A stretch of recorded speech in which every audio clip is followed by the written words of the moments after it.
चलिए बच्चों आते हैं आज का ये टॉपिक है समांतर श्रेणी या समांतर श्रेणी।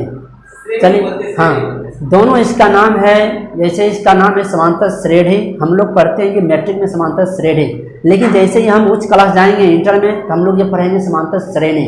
यही चीज़ है, यही चीज़ वहाँ भी हमको पढ़ना पड़ेगा।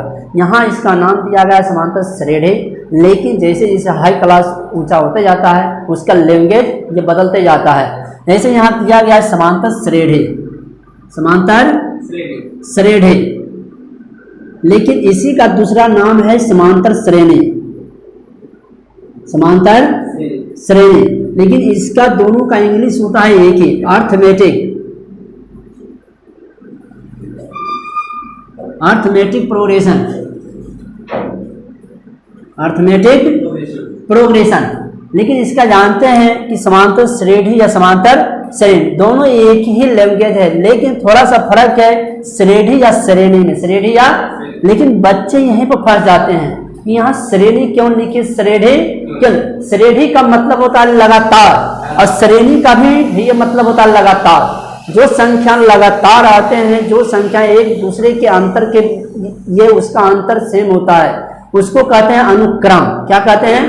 अनुक्रम। और उसे कहते हैं नियत पद भी कहते हैं। अनुक्रम को हम लोग नियत पद भी कहते हैं। नियत का मतलब होता है समान, नियत का मतलब समान, समान मतलब समान नहीं बल्कि समान, नियत का मतलब समान होता है। अनुक्रम का मतलब होता है जो संख्या हम लिख रहे हैं लगातार वो अनुक्रम कहलाता है। जैसे 1 2 3 4 5 6 7 8 9 10, यह एक अनुक्रम है कि 1 से 10 तक लिखे, लेकिन इसके बीच में कितने का अंतर है देखेंगे, 1 का, मतलब 1 2 लिखे 2 और 1 में 1 का अंतर है, 2 और 3 में 1 का अंतर, क्या कहलाता है? सार्ध अंतर, जिसे डी से सूचित किया जाता है। किससे? डी से। जिसे कहते हैं हम लोग इसे इंग्लिश में ये कॉमन ये डिफरेंस, जिसका इंग्लिश होता है कॉमन डिफरेंस, जिसे डी से सूचित किया जाता है, इसे कहते हैं सार्ध अंतर। आते हैं थोड़ा सा इसके बारे में जानते हैं कि समांतर श्रेणी या समांतर श्रेणी है क्या। अर्थमेटिक प्रोग्रेशन का शॉर्ट फॉर्म कहते हैं एपी। क्या कहते हैं? एपी। इसी को इंटर में हम लोग कहेंगे आया पापा, आया पापा। चलिए देखते हैं, थोड़ा सा कहते हैं आया पापा में हम लोग आते हैं, थोड़ा सा ध्यान देते हैं आया पापा है क्या। आया पापा कहने का मतलब है कि अभी हम ये कदम रखे ही हैं कि हमारा जो है पापा इन कर गया क्लास में, लेकिन अब इसके बारे में हमें जानकारी लेना है कि आया पापा है क्या, आया पापा है क्या। चलिए आते हैं समांतर श्रेणी या समांतर श्रेणी किसे कहते हैं। समांतर श्रेणी या श्रेणी है ना, समांतर श्रेणी या समांतर श्रेणी किसे कहते हैं? कहता है संख्याओं के एक अनुक्रम को समांतर श्रेणी कहा जाता है। समांतर श्रेणी या श्रेणी कहा जाता है। मतलब कहने का मतलब कि संख्याओं के एक अनुक्रम को समांतर श्रेणी या समांतर श्रेणी कहा जाता है। यदि उसे किसी पद और उसके पूर्व पद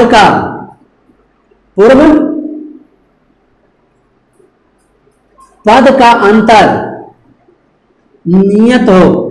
क्या हो? नियत का मतलब होता है समान, नियत का मतलब समान हो तो वही कहलाता है समांतर श्रेणी। कहते हैं संख्याओं के एक अनुक्रम, जैसे एग्जांपल में देते हैं 2 4 6 8 10 12 14 से, और इसके बाद होगा संख्या अनंतर। लेकिन कहते हैं संख्याओं के एक अनुक्रम, जैसे एक संख्या लिखे 2 4 6 8 10 12 14 16, यह एक अनुक्रम है, यह है क्या? एक अनुक्रम। लेकिन कहा गया कि यदि उसे किसी पद और उसके पूर्व पद का अंतर नियत होता है, कहता है किसी पद और उसके पूर्व में पहले और बाद का पद का अंतर जो नियत होता है वही कहलाता है समांतर श्रेणी या समांतर श्रेणी। चलिए देखते हैं, इसे कहते हैं 1 2 3 4 5 6 7 8, कुछ भी कर सकते हैं। इसे मान लेते, देखते हैं कि 2 और 4 में कितना अंतर है, 2 का। 6 और 4 में कितना अंतर है, 8 और 6 में, 2 10 और 8 में, 2 12 और 10 में, 2 14 और 12 में, 2, 16 और 14 में 2। देखते हैं कि इसमें समान मेरा अंतर है, अंतर क्या है मेरा, समान है। इसी को हम लोग कहते हैं समांतर श्रेणी या समांतर श्रेणी, समांतर श्रेणी या समांतर श्रेणी कहते हैं। कोई दिक्कत है बच्चों? कोई। चलिए आते हैं, देखते हैं थोड़ा सा कि समांतर श्रेणी कितने प्रकार के होते हैं, यह पहले हमको जानकारी लेनी है। समांतर श्रेणी तो जान गए कि संख्याओं के एक अनुक्रम को समांतर श्रेणी कहते हैं, लेकिन अब आते हैं देखते हैं कि समांतर श्रेणी कितने प्रकार के होते हैं। यह पहला क्वेश्चन था। दूसरा है कि समांतर श्रेणी कितने प्रकार के होते हैं, कितने प्रकार के होते हैं। तो कहने का मतलब इसका आंसर होगा कि समांतर श्रेणी 2 प्रकार के होते हैं। कितने प्रकार के? 2 प्रकार के होते हैं। तो नंबर 1 में हो गया परिमित एपी। परिमित एपी मतलब परिमित अर्थमेटिक प्रोग्रेशन। एपी का फुल फॉर्म होता है अर्थमेटिक प्रोग्रेशन, इसे शॉर्ट फॉर्म में लिख दिए एपी, परिमित एपी। दूसरा होता है अपरिमित, अपरिमित एपी। कहते हैं परिमित एपी किसे कहते हैं? परिमित एपी किसे? जब किसी एपी के पदों की संख्या, जब किसी एपी के पदों की संख्या परिमित होती है। एक नंबर कहते हैं परिमित एपी किसे कहते हैं? परिमित एपी कहता है जब किसी पदों की संख्या, पदों की संख्या परिमित होती है, परिमित होती है, परिमित एपी कहलाती है। परिमित एपी, परिमित एपी कहलाती है, कहलाती है। परिमित एपी का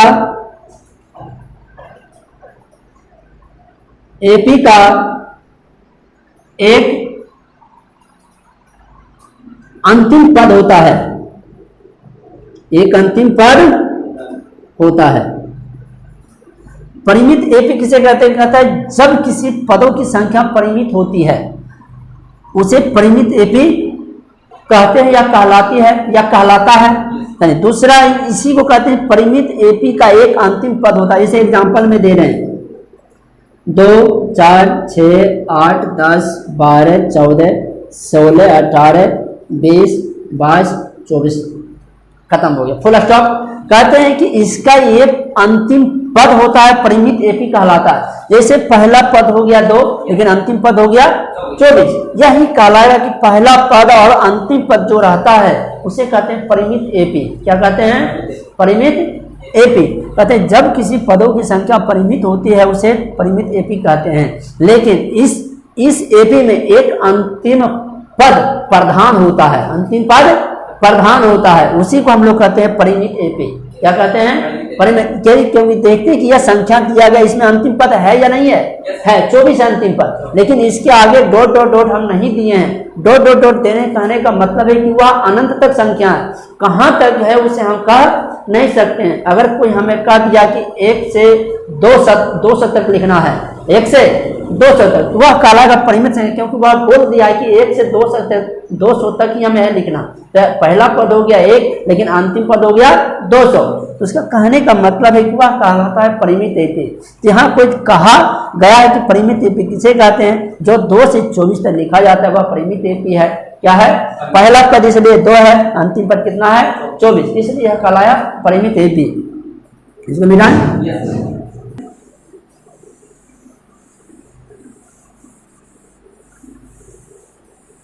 दूसरा है अपरिमित एपी।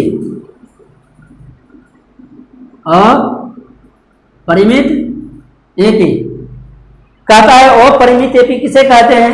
जिस एपी के पदों की संख्या,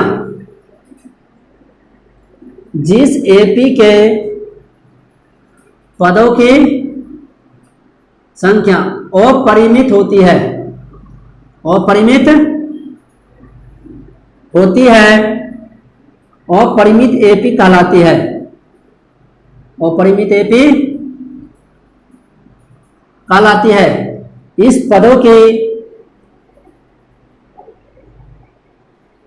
इस पदों में संख्या, इस पदों में संख्या, इस पदों में संख्या के अंतिम पद नहीं होते हैं, अंतिम पद नहीं होते हैं। इस पदों में संख्या का अंतिम पद नहीं होते। कहते हैं जिस एपी के पदों की संख्या वो परिमित होती है वह अपरिमित एपी कहलाती है या अपरिमित एपी कहते हैं। जी इस पदों में संख्या के अंतिम पद नहीं होते हैं। जैसे एग्जाम्पल में दे देते हैं 5, 10, 15, 16, 20, 25, 30 ... अनंत तक। इसमें देखते हैं कि संख्या हमें अपरिमित है कि संख्या तो लिख दिया लेकिन यह ... लिख दिया, लेकिन हमें यह भी नहीं बोला है कि 1 से 1000 तक लिखना है, 1 से 2000 लिखना है या 1 से 100 तक लिखना है, यह नहीं बोला। अगर 1 से 100 तक या 1 से 1000 तक बोलता तो वह कहलाता परिमित, लेकिन यहाँ बोला नहीं गया है कि 1 से 100 तक लेना, सिर्फ ये लिख दिया ... हम कहाँ तक लिखेंगे इसका कोई गिनती नहीं। जो संख्या अनंत तक जाती है वह कहलाती है अपरिमित एपी, अपरिमित एपी। आते हैं समांतर श्रेणी। क्या कहते हैं? समांतर श्रेणी, जिसे कहते हैं कॉमन डिफरेंस।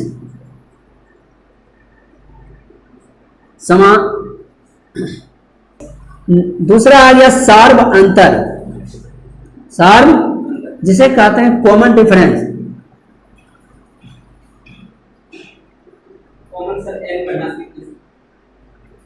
कॉमन डिफरेंस जिसको शॉर्ट फॉर्म में कह सकते हैं सीडी।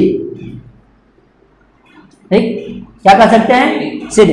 कहते हैं सार्व अंतर किसे कहते हैं? सार्व अंतर कहते हैं नियत संख्या समांतर श्रेणी का सार्व अंतर कहलाता है। अभी भी जस्ट कहे थे कि नियत संख्या सार्व अंतर का, नियत संख्या समांतर श्रेणी का, समांतर श्रेणी का सार्व अंतर कहलाता है, सार्व अंतर कहलाता है। ठीक, कहते हैं नियत संख्या। अभी भी जस्ट बताए थे समांतर श्रेणी में कि नियत, नियत का मतलब होता है समान। क्या होते हैं? समान। कहते हैं समान संख्या समांतर श्रेणी का सार्व अंतर कहलाता है। नियत को हम यहाँ समान भी कह सकते हैं। क्या कह सकते हैं? अगर नहीं समझ में आता है तो इसके नीचे लिख देते हैं समान, क्योंकि वहां भी हम लिख चुके हैं समान। कहते हैं नियत संख्या समांतर श्रेणी का सार्व अंतर कहलाता है, जिसे डी से सूचित किया जाता है, जिसे डी से सूचित किया, स्मॉल डी से, बड़ी डी नहीं बल्कि स्मॉल डी से सूचित किया जाता है, इसलिए दिया स्मॉल डी से सूचित किया जाता है। चलिए देखते हैं कि सार्व अंतर है क्या। जैसे एग्जांपल में देते हैं 5 हो गया, 10 हो गया, 15 हो गया, 20 हो गया, 25 हो गया ... कहाँ तक संख्या आएगा कहना मुश्किल है। तो देखते हैं कि सार्व अंतर है क्या। कहते हैं दोनों संख्या का अंतर समान होना चाहिए, दोनों संख्या का अंतर समान होना चाहिए, वही संख्या सार्व अंतर कहलाता है। तो सार्व अंतर का देखते हैं कि सार्व अंतर 5 है, तो 10 और 5 में कितना का अंतर है? 5 का 15, 10 में कितना का अंतर है? 5 का 20 और 15 में, 5 का 25 और 20 में 5। देखते हैं कि यह नियत है, क्या है? समान है, मतलब अंतर दोनों का क्या है? समान, इसलिए यही कहलाया नियत। क्या कहलाया? नियत। जो हमारा समान अंतर होता है वही कहलाता है नियत, मतलब समान अंतर का नियत को ही हम लोग समांतर श्रेणी कहते हैं या समांतर अंतर कहते हैं या सार्व अंतर कहते हैं, कुछ भी कह सकते हैं। हो गया। चलिए आते हैं अनुक्रम का पद, अनुक्रम का पद, अनुक्रम का पद, इसका इंग्लिश होता है terms of sequence, terms of sequence. अनुक्रम का पद, पद किसे कहते हैं? किसी अनुक्रम के सदस्य उसके पद कहलाते हैं। पद किसे कहते हैं? कहता है किसी अनुक्रम, किसी अनुक्रम का सदस्य उसके पद कहलाते हैं। क्या कहलाते हैं? पद कहलाते। कहता है किसी अनुक्रम का सदस्य उसके पद कहलाते। जाते हैं कि आते हैं पद किसे कहते हैं, इसके बारे में जानते हैं एग्जाम्पल में। जैसे एग्जाम्पल में जाते हैं 1 2 3 4 5 6 7 अनंत तक है। कहता है किसी अनुक्रम का मतलब होता है लगातार। अनुक्रम का मतलब लगातार कि वह एक संख्या में जा रहा, मतलब समान संख्या में जा रहा। अनुक्रम का मतलब होता है लगातार। लगातार सदस्य का मतलब होता है उसका अंक। जो लगातार संख्या जा रही है उसी को हम लोग पद कहते हैं। जैसे 1 से लेकर हम 8 तक लिखे, 1 से लेकर 8 तक लिखे, कह दिए या 10 तक अंक लास्ट है, यही हमारा कहलाता है पद। क्या कहलाता है? पद कहलाता है। इसका मतलब ये नहीं समझेंगे कि 1 2 3 4 यह खोड़ा है, नहीं पहाड़ा नहीं है, बल्कि यह हमारा क्या है?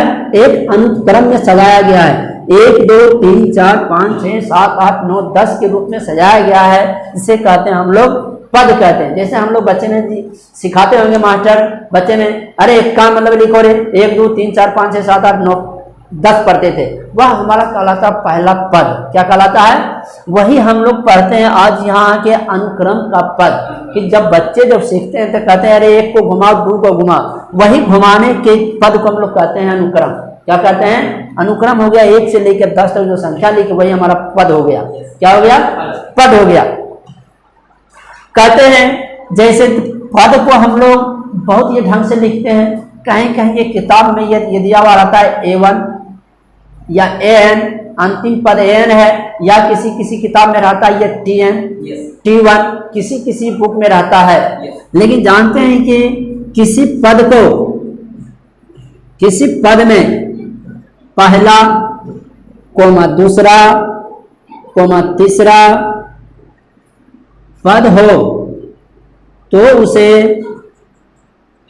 T1 coma T2 coma T3 coma T4 जो अंत तक आता है या अनंत तक है, या A1 comma A2 comma A3 dot dot dot से व्यक्त किया जाता है, से व्यक्त किया जाता है। इस पद को हम लोग ये TN से भी व्यक्त कर सकते हैं या AN से भी व्यक्त कर सकते हैं। बहुत से बच्चे यहाँ फंस जाते हैं कि कहीं कहीं वह बच्चे देखते हैं AN लिखा हुआ है, लेकिन वहां कहीं कहीं उसको ये आ जाता है नजर ये TN, लेकिन उसी में ये बच्चे फंस जाते हैं। तो कहते हैं T कहां से आया और A कहां से आया? हाँ ये न पढ़े हैं, लेकिन यह भी फार्मूला है इसी का। A1 लिखे या T1, देखिए यहाँ T1 बराबर A1 बराबर होता है प्रथम पद। ठीक, T1 या A1 को कहते हैं प्रथम पद। जैसे T2 बराबर A2 बराबर हो गया द्वितीय पद। T3 बराबर A3 बराबर तृतीय पद, मतलब इसको कह सकते हैं ये तीसरा पद भी। ठीक है, तो इसका मतलब हमको ये घबराना नहीं है बुक में कि कहीं आ जाएगा ये TN, कहीं आ जाएगा AN, तो हम किसी से भी सूचित कर सकते हैं। अगर हम लोग ये T से सूचित करते हैं तो हमेशा फॉर्मूला में लगाना ये TN है। अगर A से सूचित करते हैं तो हमको AN से ही सूचित करना है। यह फंसने के लिए या दे देता है एग्जाम्पल में कि आप ये TN से कीजिए या AN से कीजिए, कोई इससे फर्क पड़ने वाला नहीं है। फॉर्मूला दोनों का सेम होते हैं, फॉर्मूला दोनों का सेम होते हैं। हाँ आप सारा लिखेंगे। चलिए देखते हैं समांतर श्रेणी। जैसे कहता है कि समांतर श्रेणी का nवां पद ज्ञात करें, nवां पद, तो TN बराबर फॉर्मूला होता है A plus N minus 1 into D, जहां TN बराबर हो गया अंतिम पद, A हो गया प्रथम पद जिसे कहते हैं ये T1। अभी जस्ट हम लिखे हैं T1 बराबर A भी कह सकते हैं या A1 भी कह सकते हैं, इसे कहते हैं प्रथम पद। N का मतलब हुआ संख्या, N का मतलब संख्या, D का मतलब होता है सार्व अंतर। अभी हम जस्ट बताए थे सार्व अंतर जिसे कहते हैं कॉमन डिफरेंस, जिसे स्मॉल d से सूचित किया जाता है। हो गया, कोई दिक्कत है यहाँ नहीं है। चलिए यह हमारा फॉर्मूला भी हो गया और यहाँ से समझ भी गए कि ये TN क्या है, अंतिम पद है, A क्या है, प्रथम पद है, N क्या है, हमारा संख्या है, D हमारा क्या है, सार्वंतर है। क्या है? सार्वंतर है। चलिए अब मिटाएं इसको। पदों का योग, N पदों का कहता है कि N पदों का योग ज्ञात करें, N पदों का योग ज्ञात करते हैं। n पदों का कहेगा योग ज्ञात करने के लिए तो इसका फॉर्मूला होता है जिसे s या sn से सूचित किया जाता है। s या sn से, कहीं कहीं हम s भी लिख देंगे, कहीं कहीं sn भी लिख देंगे, तो उसे घबराना नहीं है क्योंकि यहाँ दोनों सिंबल हम दे दिए हैं, s या sn। इसका मतलब होता है n पदों का योग, n पदों का, यहाँ लिख देते हैं n पदों का योग, s या sn बराबर n पदों का योग है। तो यहाँ लिखते हैं s या sn बराबर फार्मूला, इसका फार्मूला होता है n/2 into 2a plus n-1 into d। यह हमारा फार्मूला है n पदों का योग का। कोई दिक्कत है? नहीं है। चलिए आते देखते हैं s या sn बराबर होता है n पदों का योग से सूचित करते हैं इसे s से भी या sn से भी। अगर संख्या के बारे में कहेगा तो sn लगाएंगे, सिर्फ ये पदों के बारे में कहेगा तो s लगाएंगे। दोनों का वही फॉर्मूला होता है। अगर हम sn नहीं भी लगाए तो कोई दिक्कत नहीं, तो हम s भी यहाँ लगा सकते हैं, तो हमारा ये गलत नहीं होगा। गलत क्योंकि यहाँ लिख दिया है s या sn n पदों का योग, यहाँ sn या s बराबर होता है n/2 into 2a plus n-1 into d। आप तो जान गए कि n हमारा संख्या है, a हमारा प्रथम पद है, n हमारा संख्या, जबकि d हमारा सार्वंतर है। टोटल चीज करता है काम इसमें n पदों का योग में सार्वंतर का है, सिर्फ यहाँ फार्मूला थोड़ा सा अलग हो जाता है। कोई दिक्कत है? नहीं। चलिए आते हैं अब ये चैप्टर पर।